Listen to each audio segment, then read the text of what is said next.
know, a little stressful. You know, I'm waiting on a whole bunch of stuff coming down alongside here. We're now awaiting the Supreme Court's ruling on whether same-sex couples nationwide have the equal right to marry. However the decision comes down on the marriage issue, one thing's undeniable. There has been this incredible shift in attitudes across the country. The marriage equality is about our civil rights.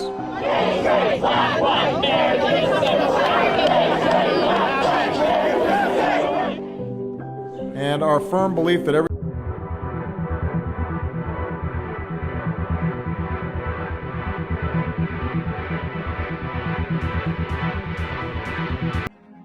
You know, the case Obergefell v. Hodges started out purely with my late husband John and I wanting to commit to each other and to have our government acknowledge our existence. The driving force behind filing this lawsuit was a sense of dignity and a sense of respect. We wanted our marriage to matter.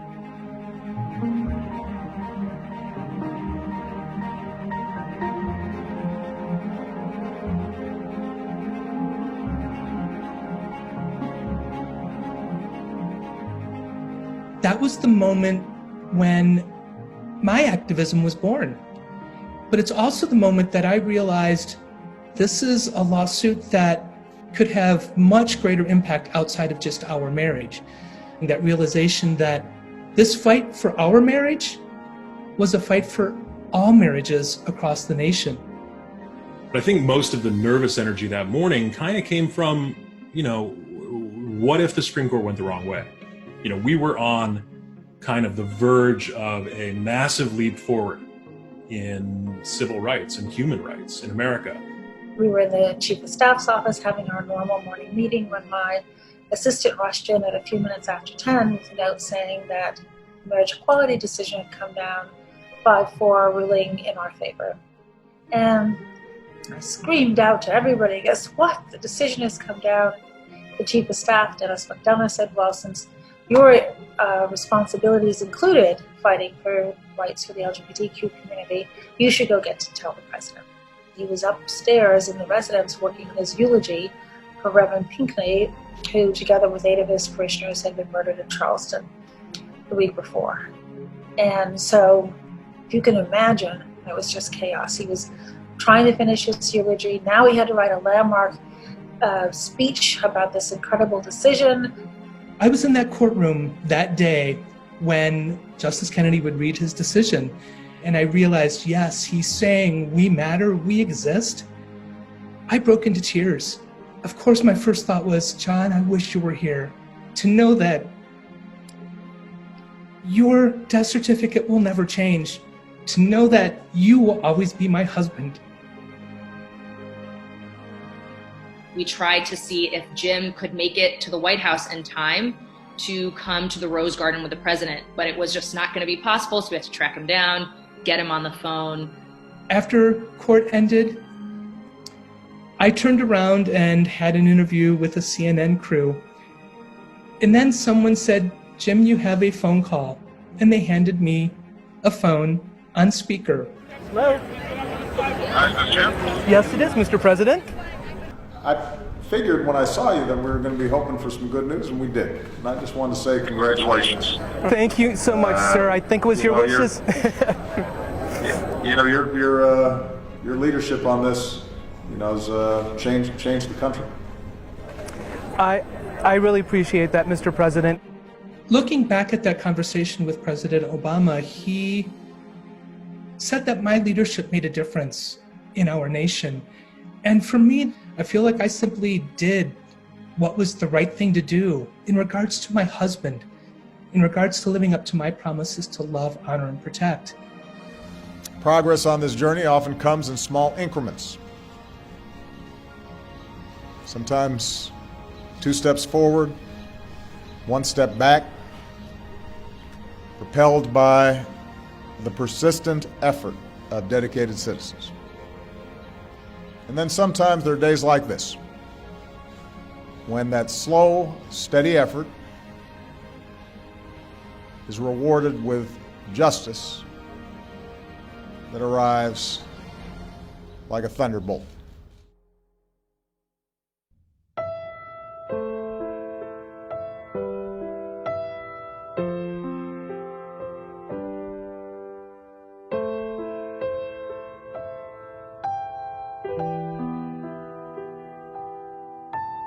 When we first boarded Marine One, on our way to the airport, President Obama was still feeling jubilant from his remarks about marriage equality, but right away we started then thinking, well, what was coming next?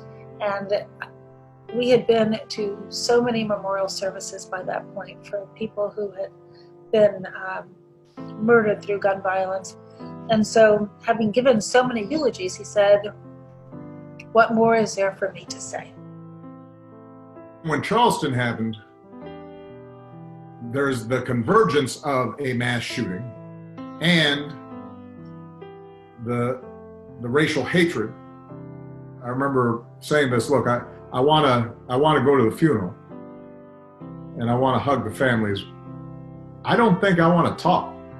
I don't know what else to say. I feel as if I have run out of words because I've been doing this too much and it doesn't seem to have any impact on me.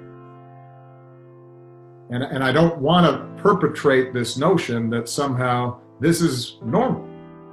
You know, over the weekend, the families of the victims all forgave the killer in open court, which I found extraordinary. And the president seized on it and said, look, if I speak here, this is what it's going to be about.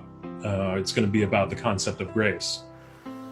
This whole week I've been reflecting on this idea of grace. The grace of the families who lost loved ones. The grace that Reverend Pickney would preach about in his sermons.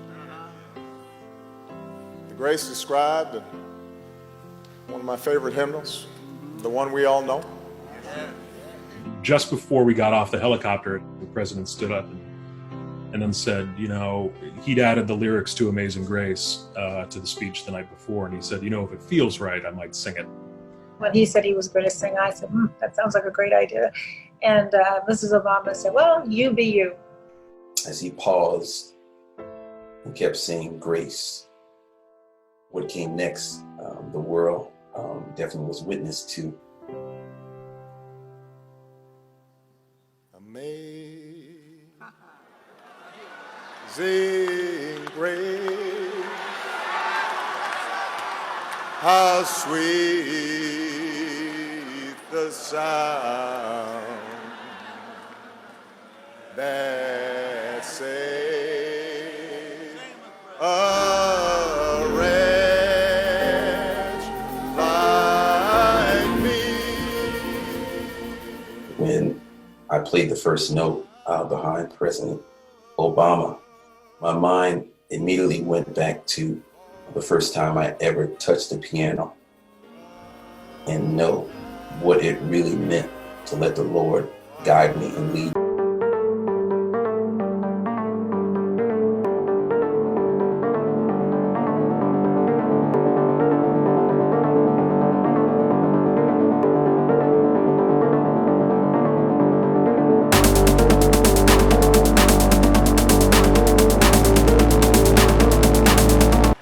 Certainly as President of the United States, your words can move markets, your words can move armies. So for him to, you know, get up and sing and show emotion like that, you know, I think was important, not for him, but for the country. He always stepped up to be the healer in chief. But more than that, to actually push us somewhere better. It was their strength, not my strength, that I was relying on. It was their grace that then bathed me in grace.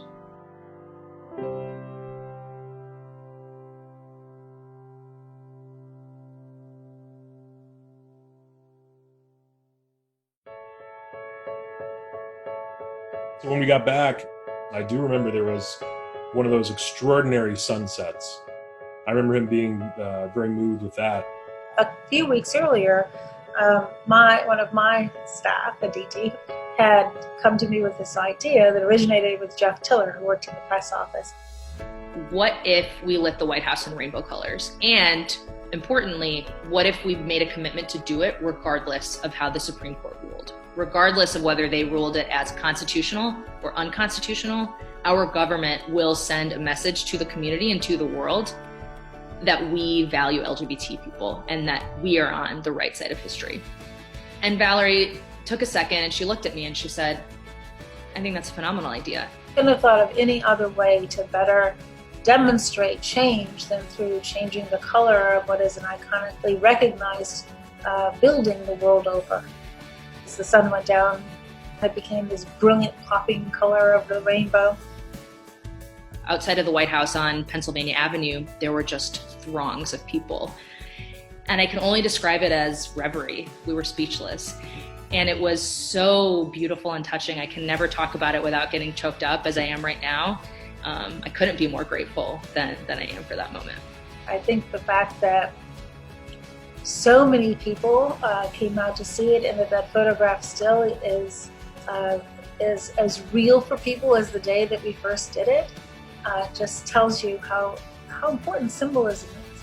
Here was this incredibly visible sign that not only did we belong, not only were we equal under the Constitution when it comes to marriage equality, we had a president, we had an administration who clearly said, you belong, we want you, we care for you, we protect you.